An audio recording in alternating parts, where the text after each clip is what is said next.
보실 말씀은 로마서 8장 1절로 2절을 보시겠습니다. 그러므로 이제 그리스도 예수 안에 있는 자에게는 결코 정죄함이 없나니 이는 그리스도 예수 안에 있는 생명의 성령의 법이 죄와 사망의 법에서 너를 해방하였음이라. 아멘.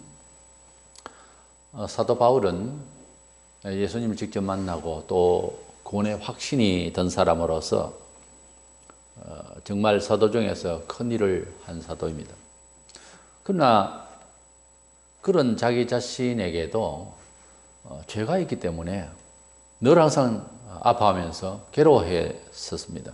그래서 본장 바로 앞에 7장 끝부분에 보면은 자기 자신의 그 죄성에 대해서, 죄에서 해방되지 못하는 자기 자신에 대해서 피력을 하면서 오라 나는 공고한 사람이로다 하면서 괴로워하는 모습을 봅니다.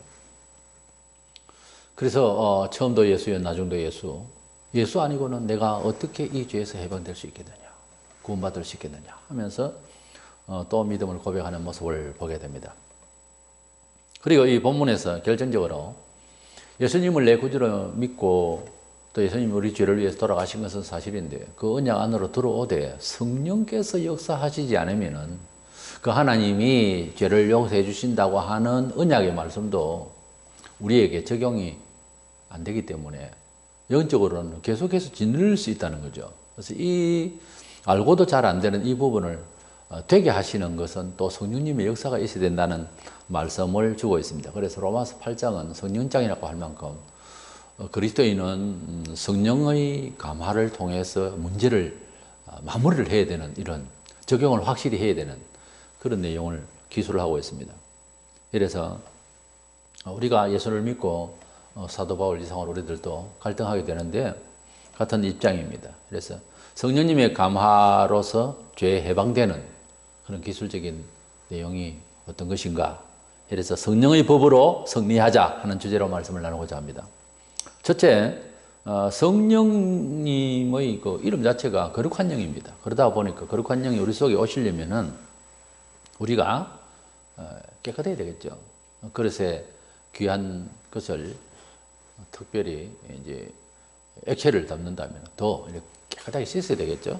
그래서 우리가 성령님의 역사를 기대한다면 또 기대해야 되고 또 역사가 돼야 되는 것이 사실인데, 그러려면은 필수적으로 회개를 해야 된다, 씻어야 된다는 것이 우리의 거룩한 의무이고, 우리 심령이 마음대로 안 되는 자존심이라든지 본성적으로라든지 의지적으로라든지 이게 잘 안 되는 부분이지만은 반드시 이것을 필요해야 성령님의 역사를 받는다는 거죠.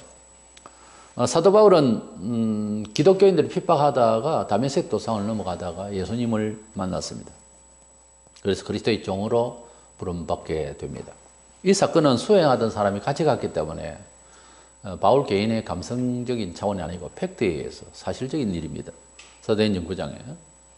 그리고 그는 안수를 받고 성령의 충만함을 또한 받았습니다. 그런데 그 자신의 마음 안에는 여전히 이 죄가 있다는 거죠. 이렇게 솔직하게 고백하고 있습니다. 로마 7장 21절에 그러므로 내가 한 법을 깨달았노니 곧 선을 행하기를 원하는 나에게 악이 함께 있는 것이로다 그러죠.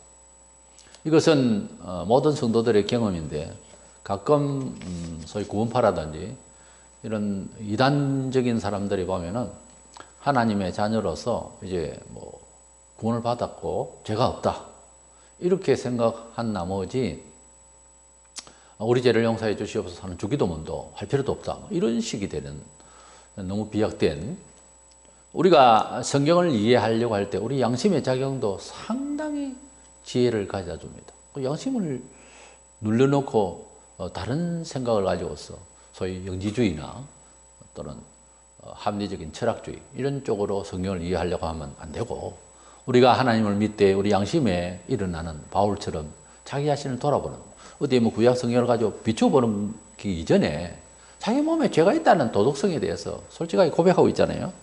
이런 나가 어떻게 하면 예수를 믿긴 믿는데 또 성령 충만도 한 사도지만은 이렇게 말할 때는 우리는 그렇지 않다고 할 수가 있겠습니까?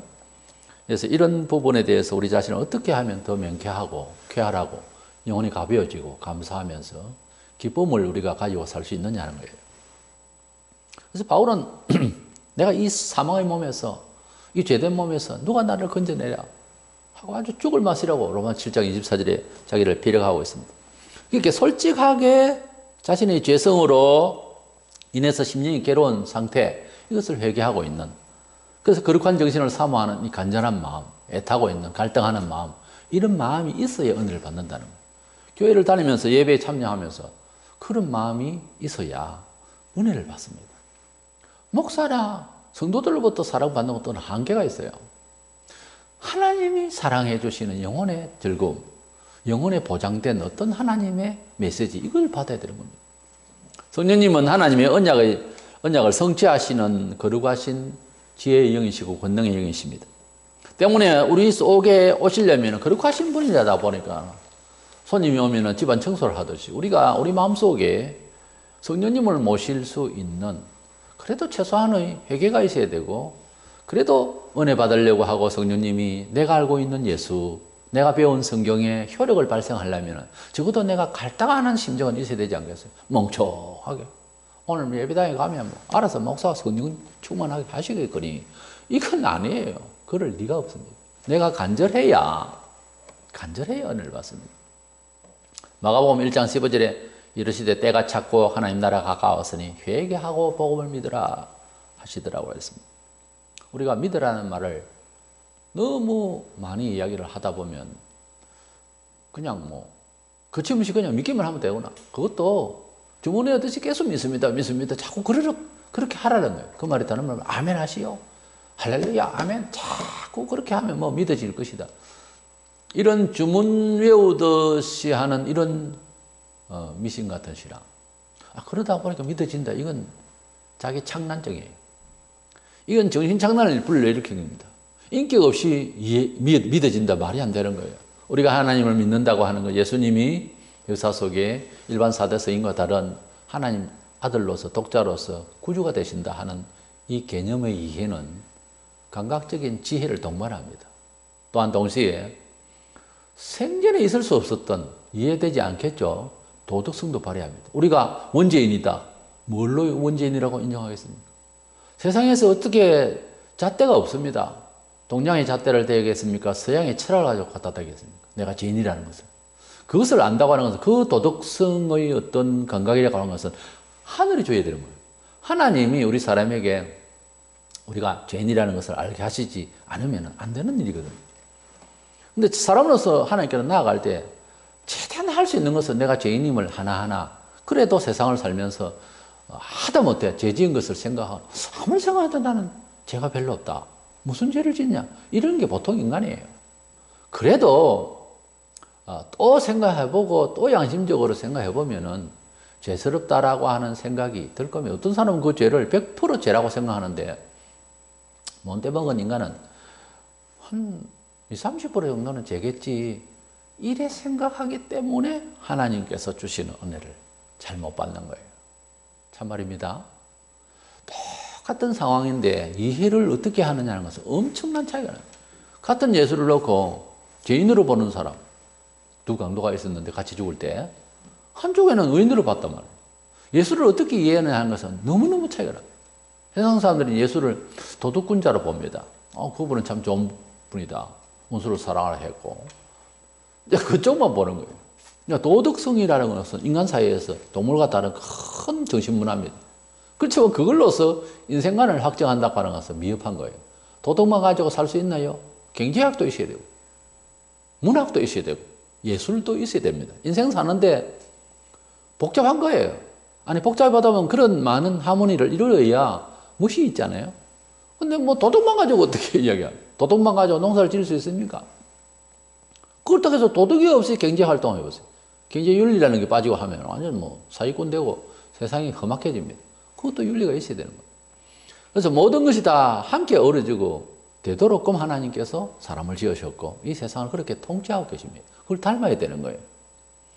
현대인들의 문제점이 뭔가 하면 이런 하모니를, 이런 다양한 인간으로서 살아가는데 영적인 처세가 굳어지고 단지 밖으로 보이는 돈이나 명예나 이런 걸로만 살려고 하니까 사람이 굳어지는 거예요. 이러다 보니까 사람이 눈물이 메마르고 사람이 독해지니까 회개가 잘 안 되는 거예요. 자기 변명이 계속 늘어나는 거예요. 그리고 그 사람은 아주 단단한 사람이다. 독한 사람이고 세상은 독하게 살아야 된다. 이렇게 되는 거예요. 근데 하나님 앞에서는 그래서는 안 됩니다. 세상을 그렇게 살아야 되는 어떤 정황은 모르겠는데 하나님 앞에서까지는 그래서는 안 됩니다. 훈련을 받아야 됩니다. 사람이 강하다고 해서 다 돼요. 소가 싸우면은 소 뿔이 부러지지 귀가 안 떨어진다고. 유연함도 이기는 법입니다. 너무 1대1 구조로 너무 들이받고 너무 이기려고 해도 그것이 이긴 것이 아닌 날이 옵니다. 너무 허망해져요. 전 것이 전 것으로 여기지 않을 좋은 날도 옵니다. 하나님 앞에 우리가 정서를 살려야 되는데 너무 세상을 살면서 독한 인간들이 살다 보니까 이 죄성이 다 뿌려져 있는 거죠. 조금씩 죄서 이렇게 독하게 나쁘게 이렇게 살다 보니 그게 큰 하나의 단체적인 군중 속에서 내 약한 사람이 살라고 하니까 또 더 강해져. 자꾸 그렇게 더 강해지다 보니까 이 사회가 너무 독해지니까 유연하게 대처하기 너무 힘들죠. 그러나 하나님을 믿고 하나님 뜻 가운데서 유연하게 가면 또 살아날 수 있습니다. 오히려 더 영광스럽게 살 수가 있습니다. 본문 1절에 그러므로 이제 그리스도 예수 안에 있는 자에는 결코 정죄함이 없나니 하나님께서 우리의 죄를 보시고 우리가 그동안에 얼마나 많은 종교가 있습니까? 지금도 종교가 생기고 있고 근데 종교를 만들고 철학을 하고 모든 과학적인 연구가 사실은 죄된 세상 한계의 인간의 어쩔 수 없는 여러 가지 모습들을 좀 더 개화시키고 진보시키기 위해서 하는 노력들 가운데 사실 종교라는 것도 생기는 겁니다. 죽음의 공포, 너무 허무한 인생을 어떻게 하면 좀 더 영생할 수 있는 길이 없을까? 이래서 다 사실 생기는 건데 그게 안 된다는 거예요. 지금까지 해봤고 통계 자료에 의하면은 각가지 종교가 있었지만은 죽음의 문제를 확실히 해결한 자도 없고 교주가 돼가지고 어떤 애 저떤 애 해도 자기도 죽고 썩고 그러니 허망하죠. 사람이 가지고 있는 스스로의 사유라고 하는 것은 결국 죽은 생각이고 죽음을 이기지 못하면 안 됩니다. 예수님이 죽음에서 이기셨거든요. 그러니까 산자가 살려고 하는 그런 생각을 가졌다면 산자에게 물어봐야 되죠. 사업에 성공할 사람이라면 사업을 성공한 사람의 이야기를 책들 있지 않습니까? 일일이 만나보지 못했으면 책을 좀 읽고 사업에 성공한 원인이 뭘까를 좀 배우고 또 장사를 하려면 시장 조사도 하고 왜 잘 되었는지 왜 못 되었는지를 알고 해야지 대중 없이 하기는 어렵지 않습니까? 그런 면에서 볼 때는 국가도 발전을 하려면 외교가 잘 돼야 되고 또 국제사회 모델 시장경제 이런 원칙 하에서 뭔가 진보적으로 나가야지 폐쇄적으로 이러면 발전 못합니다. 우리가 구별은 돼야 되지만은 폐쇄주의는 안 맞습니다. 우리가 어디에 갖다 놔도 뭔가 구별된 좋은 모습을 유지해 나가면서 그래도 힘들고 그럴 때는 피하는 게 좋겠습니다. 그래도 우리가 우리 성도들이 어느 문화에 어느 곳에 못 갈 데가 어디 있습니까? 가서 빛을 발하라고 했는데 세상에서 빛을 발하라고 했거든요. 어디에 모퉁이에 구석진 곳에서 앉아가지고 천국을 기다리는 것이 아니라 그러니까 인간형이 바뀌어야 되는데 하나님 백성은 폐쇄적이지 말고 나아가서 선도하고 활동하는 이런 존재가 되어야 될 줄로 믿습니다. 하나님께서 우리를 보실 때에 죄를 해결할 길이 없어서 하나님께서 품에 품고 있던 독자를 이 세상에 보내셨어요. 보내셔서 우리를 위하여 십자가에 돌아가셔서 대속의 제물이 되도록 하셨다. 그러니까 너희들은 회개하고 예수를 믿으라. 그럼 내가 용서해주고 영생을 주겠다. 이것이 신약의 약속이고 복음의 본질입니다. 그런데 이 하나님의 부르심을 내가 수용하려면 또 그렇게 믿어지려면은 바울이 7장에서 아주 고민을 하는 것처럼 그건 구원을 받아놓고도 고민을 해요. 죄 때문에. 기독교인의 아주 그 갈등과 고민은요. 사실 죄에 있어야 됩니다. 어떻게 먹고 살 것이냐 이런 고민 10배로요. 자기 연약함에 대해서 죄에 대해서 괴로워하는 것이 참 중요하고 귀중한 겁니다. 바울이 본장 1절에 그러므로 이제 그러므로 7장에 자기가 괴로워하는 나란 인간이 이러므로 그 말입니다. 내가 하나님 앞에 생각해 볼 때 나는 죄인이므로 그 말입니다. 내가 어쩔 수 없는 인간이므로 그 말입니다.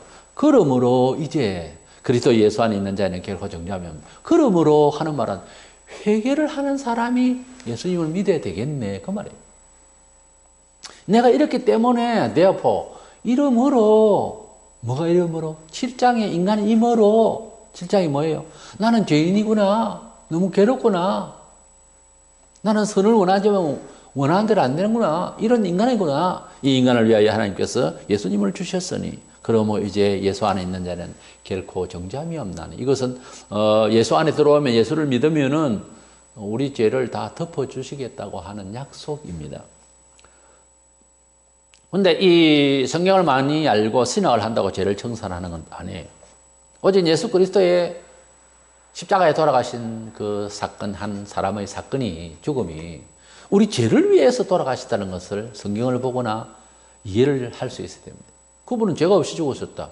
이유가 있을 것 아닙니까? 우리 죄를 위하여서 대속제물로 돌아가셨다라고 하는 사실을 성경에서 말씀을 하고 있기 때문에 그렇게 믿으라는 거예요. 믿어보면 그것이 사실화됩니다. 안 믿으니까. 그건 거짓말에다 할 겁니까? 거짓말이 2000년 동안에 지금 전해지고 있습니까? 그건 말이 안 되는 이야기잖아요. 억지를 부리려고 불신을 하려고 해도 어느 정도 합리성이 있어야지.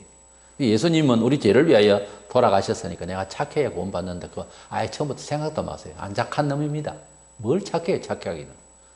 안 됩니다. 연구를 많이 하고 교주도 다 힘써보고 도도 닦고 굶어도 보고 신비도 체험하고 천사를 만난다는 둥 별짓을 다 했는데 구원 못 받아요.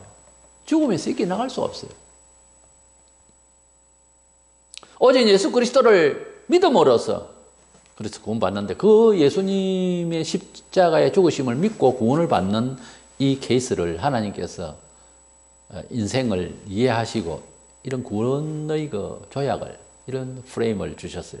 이것을 이제 받아들여야 되는 거예요. 이 구원의 약조를 받아들이는 데 있어서 우리 마음이 죄를 회개했을 때에 이렇게 믿어진다는 거예요. 안 그러면은 믿습니다. 자꾸 그렇게 죄를 그냥 두고 믿습니다 하면 내 혼자 믿는 것이지 우리 주님의 그 십자가의 보혈의 구속의 은혜가 내게 마치 옷을 입듯이 체험이 안 되집니다. 그러니까 믿습니다를 100번 하는 것보다 내가 죄인입니다. 죄인이구나. 사실 죄인이구나. 하나님께서 어떤 게 죄인데? 이렇게 물으신다면 예, 이런 것도 죄고 저런 것도 죄면 최소한 그렇게 말을 할 수 있을 때에 예수님을 그렇게 말하는 것만큼 믿어집니다. 이상하죠? 예수님을 믿는다는 게 더 고백이 더 중요하지 않느냐 싶어도 그렇지 않습니다. 나를 사랑하는 자는 저희 죄가 많이 사해졌다. 그런 말씀이었어요.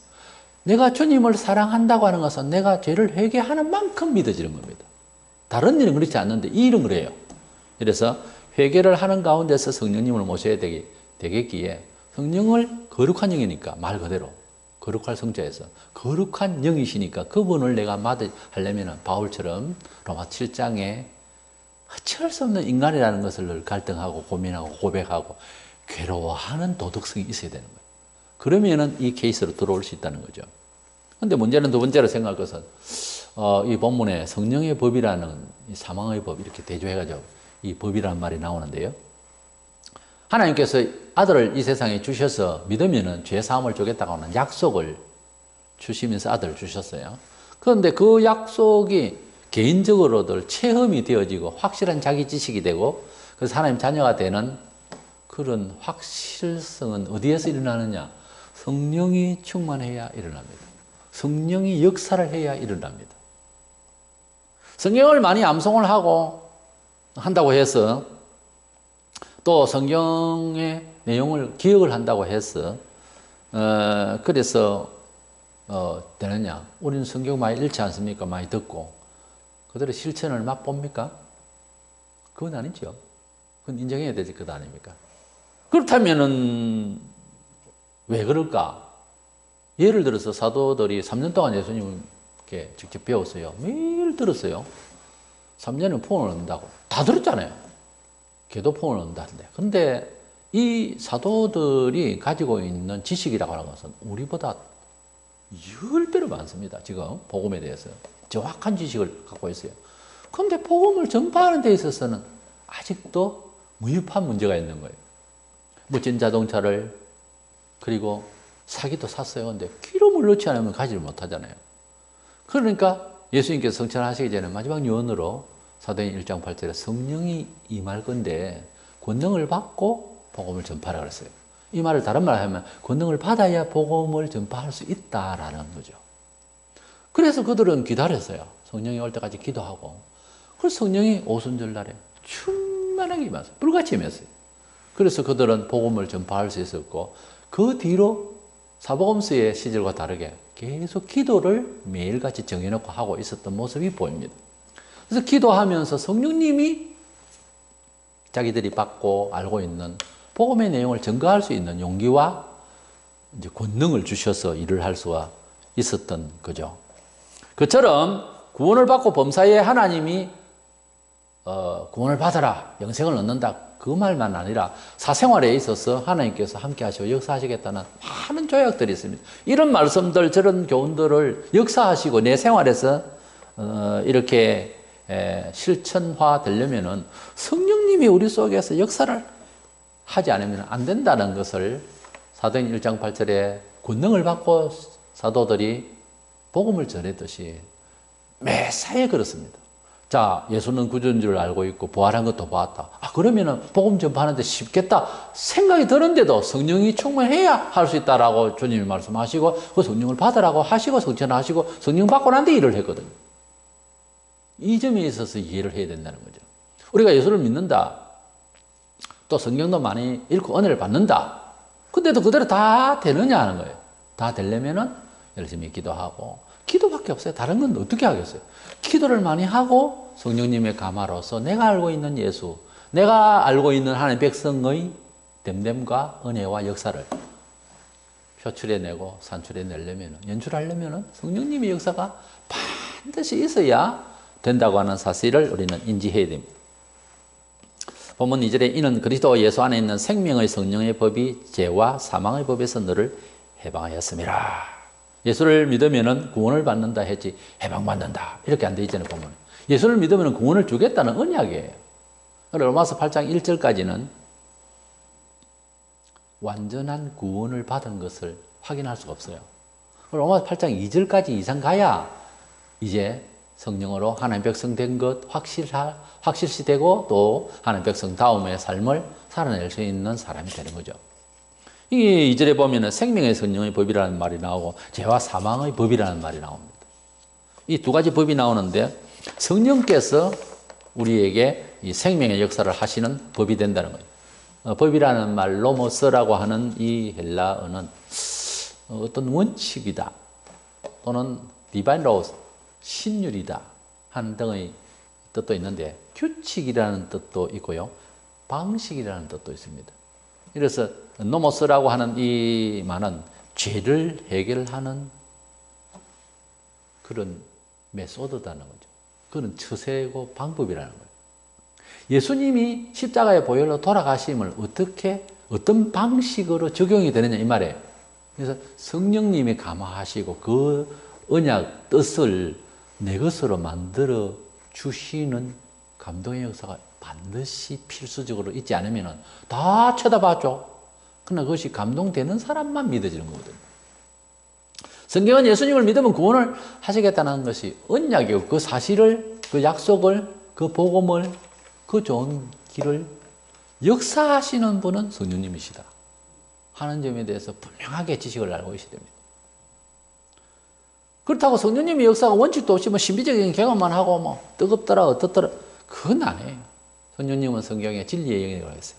성령님은 진리의 영으로 진리 가운데로 인도하시는 영이기 때문에 하나님의 말씀 가운데서 성령님이 역사하시는 것은 기억해야 돼요. 요한복음 16장 13절에 그러나 진리의 성령이 오시면 그가 너희를 모든 진리 가운데로 인도하시리니. 진리 가운데로 인도한다. 성령님이 오시면 진리 가운데로 인도한다. 진리는 예수께서 가르쳐 내가 곧 길이요 진리요 생명이다. 예수님께로 인도한다 그 말이에요. 예수를 믿는다는 사람이 성문화되어 있는 성경 진리를 벗어난 소리로 하고 뭐 계시를 받았다 하면 그건 성령님의 인도가 아니라는 거죠. 또 일일이 하는 것마다 성경에 있는 말이고 일일이 그 사람의 삶이 성경적이다 하면 그건 성령님의 인도를 받는 사람. 뭐 신비를 이야기하고 진짜 뭐 기적이 일어나고 이러더라도 성경적인 말을 하지 않고 벗어난 이야기를 하면은 그것은 악령이 흉내내는 것이니 심히 조심해야 됩니다. 성도로서의 삶을 살아내려면 성경에 명시한 교훈대로 사는 것인데 의지적으로는 감당하기가 어렵습니다. 보통 의지로 가지고서는 뜻은 아는데 행하기가 어렵습니다. 그러면은 어떻게 해야 됩니까? 성령님이 힘을 주셔야 하죠. 그래서 우리 성도들의 온전한 신앙생활을 하려면 성령의 감화를 받지 않으면 지식 유무를 떠나서 안 됩니다. 이것은. 아무리 사견이 좋고 뭐 해도 성령님의 감화를 받지 못하고 일을 하면 가다 중도에서 그냥 그만두게 돼요. 종교성이라는 게 있어가지고 뭐 해볼까 어쩌고 이러지만 안 됩니다. 성령님이 인도하지 않으면 절대로 교회의 중성은 평생 할 수가 없어요. 하다 중도에서 그만둡니다. 사람이 하는 일은 짜증을 내고 사람이 하는 일은 오만 가지를 다 따집니다. 오만 변명을 다 해야 돼요. 성령님이 하시는 일은 그런 변명을 듣지도 않습니다. 성령님이 하시는 일은 성경에 있는 대로 계속 하도록 역사하시는 거거든요. 로마서 15장 30절에 성령의 사랑으로 사람도 성령의 지각을 받고 감동을 가지고 에베소 6장 18절에 기도와 간구를 하되 항상 성령 안에서 기도하고 그랬어요. 빌립보 3장 3절에 하나님의 성령으로 봉사하며 봉사하는 것도 땀을 흘리며 뭐 일을 하는데 자기 혼자서 봉사 다 하는 양 너무 설치고 근데 성령님의 감화가고 뭔가 사람이 열정은 있는데 은혜가 안 되고 이러면 그 문제가 있는 거예요.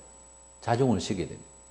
뭐 하나님 교회에 뭐 일을 못 시켜서 뭐 그 사람이 일을 잘하니까 일을 시킨다. 글쎄요, 일 잘하는 사람한테 일을 시켰더니 그 일 해난 것 때문에 문제가 생길 수 있어요. 성령께서는 기둥을 세우라 하면 기둥을 세우는 거고 부시라 하면 부시는 것이지 너무 일 잘한다고 일만 그건 아닌 거예요. 아, 저 사람 참 성품 좋아. 성품 좋다고 교회 일 합니까? 아우, 저 사람 키도 훔치라고 멋지다. 키를 가지고 일합니까? 아우, 저 사람은 뭐 사회 뭐 동네 이장이고 구장이고 명예 가지고 일을 합니까? 아닙니다. 아, 저 사람 참 인물 좋아. 인물 가지고 일합니까? 아, 저 사람 박사가 2개야. 지식 가지고 일합니까? 그것들이 다 성령 안에서 감동을 받고 순종하며 겸손하며 그렇게 쓰임 받아야지 그거 가지고 일하는 것처럼 스펙을 가지고 자랑하거나 그걸 가지고서 되는 걸로 교회 일을 생각하는 것은 안타깝게도 그렇게 지금 교회 일을 지도자 뽑을 때도 그런 식으로 뽑아요. 스펙이 뭐냐, 어느 출신이냐. 계속 교회는 그런 것 때문에 문제가 일어나는 겁니다. 교회가 달리 문제가 일어나는 게 아니에요.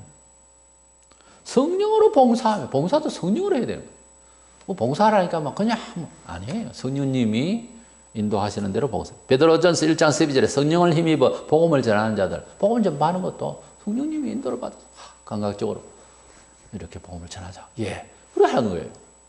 베드로서 1장 21절에 예언은 오직 성령의 감동하심을 받은 사람들이 하나님께 받아 말한 것이니 성경 자체가 성령님의 감화를 받아서 성경을 썼습니다. 이래서 하나님 말씀대로 산다는 것은 결국은 성령의 감화를 받아가면서 살 수 있는 거죠. 왜냐하면 성령의 감동을 받아서 써야진 말이거든요.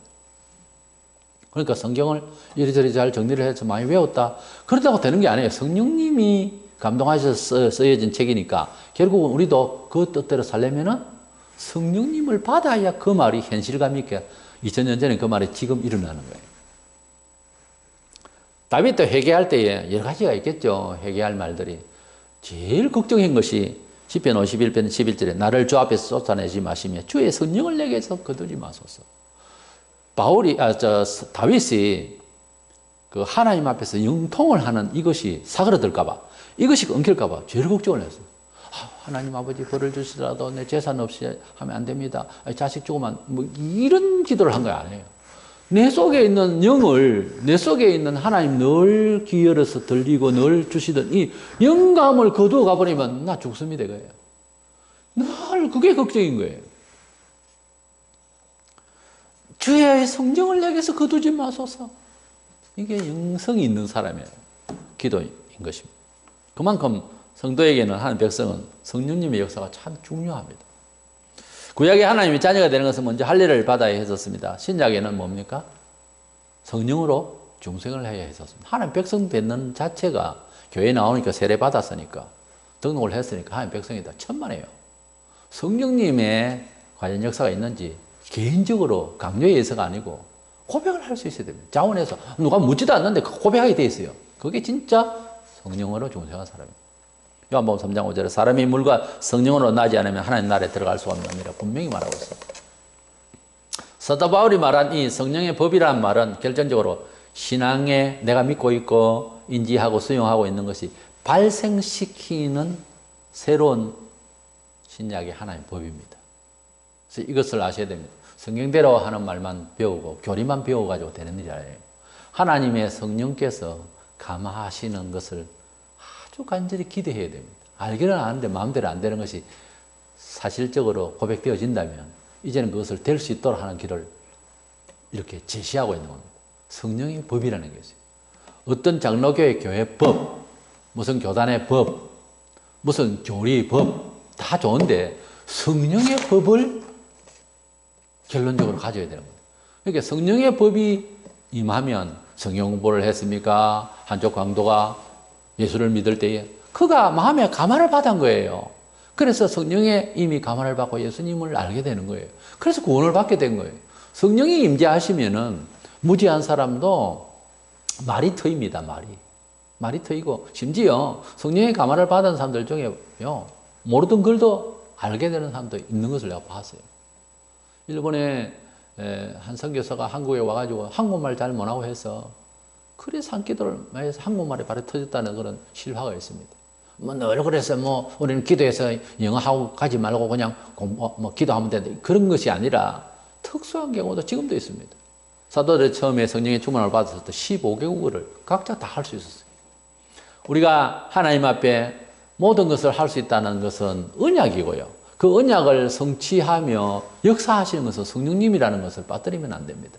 이래서 성령님이 내 마음을 감화시켜 주시옵소서 하는 그 기도를 간절히 해야 됩니다. 나는 아직도 잊지 못하는 어떤 목사님이 아침에 기도를 하고 식사할 시간이 훨씬 넘은 해가 중천에 떴는데 정오가 됐는데도 귀가를 하지를 않고 해서 사모님이 왜 안 오시는지 이제 예배당에 다시 가보니까 아직도 기도를 하고 있더라고요. 그냥 한참 더 기도하시다가 이제 나오게 되고 얼굴을 밝게 해서 나오는데 왜 오늘은 안 나오셨느냐 빨리 아침 식사를 해야 되는데 그래서 아침 식사를 제공하는 사모님으로서는 당연히 조금 화가 나죠. 때를 만져서 밥을 해놨는데 다 식고 이러면 기분이 짜증이 나죠. 우리 사모님 이제 그거밖에 모르는 거죠. 사실은 밥을 했다. 따뜻한데 왜 내 노력의 결실을 맛보지 않느냐 이거지. 그러나 목사로서는 다른 게 있습니다. 밥 먹어야 되는 건 또 맞지만은 하나님 앞에 기도해 볼 때에 마음에 캥겨서 그날은 도무지 밥 생각이 없고 성령님의 감화가 아직 임재가 안 돼서 너무 괴로운 거예요. 그래서 마음에 후련함을 가지고서 빨리 가야 되겠는데 안 그러면 우리 사모님 짜증낼 건데 하면서도 그렇게 계속 기도하는 거 그만 해가 쪽지를 때까지 그냥 못 간 거예요. 그래서 화난 사모님은 예배당에까지 와가지고서 왜 안 나오는지 확인을 하려고 이제 했지만 결국은 그런 일이 있었다는 것을 내가 어디서 듣고 참 감화를 많이 받았습니다. 우리가 알고 있는 하나님의 법, 성경 원리, 우리 평신도들도 얼마든지 참 많이 배우고 하는 이런 기회가 되어서 다들 많이 알고 있지만 역사를 한다고 하는 것은 다른 문제거든요. 이게 역사를 할 수 있어야지 역사를 하지 않으면 안타깝잖아요. 이것은 누가 주거나 뺏거나 하는 것이 아니고 성령님을 모실 수 있는 마음의 준비. 여기에서 팁으로 우리가 배운 것은 바울이 괴로워했다는 거예요. 로마서 7장까지 보면 사람은 죄인이고 예수가 와서 우리를 위해서 돌아가시고 다 좋아요. 다 믿는다 하고 하지만은 또 죄 때문에 마음대로 안 되는 이 내가 오호라 공고한 사람이라다. 예수를 믿자. 그런데 그 예수를 믿음으로 우리가 해소되고 성령의 인도를 받고 좋은 일을 역사하려면은 성령님의 인도가 있어야 된다는 결정적인 요소를 이야기하고 있습니다. 그래서 성경법, 신약, 무슨 도리, 헌법, 신학 여러 법칙이 있지만은 성령의 생명의 성령의 법을 또 우리가 생각을 안 하면 안 된다는 거예요. 그래서 이런 법 저런 법 해도 가장 힘 있는 법은 생명의 성령의 법이에요. 성령의 추세예요. 성령의 역사예요. 그래서 우리가 성령의 역사를 많이 간절히 구해서 우리가 알고 있는 예수, 우리가 잘 되고 싶은 하나님의 언약들, 먼저 알아야 되겠죠. 배우고. 그래서 이렇게 알고 있는 것이 역사될 수 있도록 우리가 앉는 자리, 우리가 가고 있는 길에, 우리의 가족, 우리의 직장에서 역사할 수 있는 하나님의 성령의 역사, 감동의 역사에 있기를 간절히 했을 때 우리 하나님께서 우리에게 주신 언약의 모든 역사가 많이 일어날 줄로 믿습니다. 아무쪼록 성령님의 처세가 따로 있으니까 꼭 성령의 처세를 간절히 구하는 조연 되시기를 원합니다.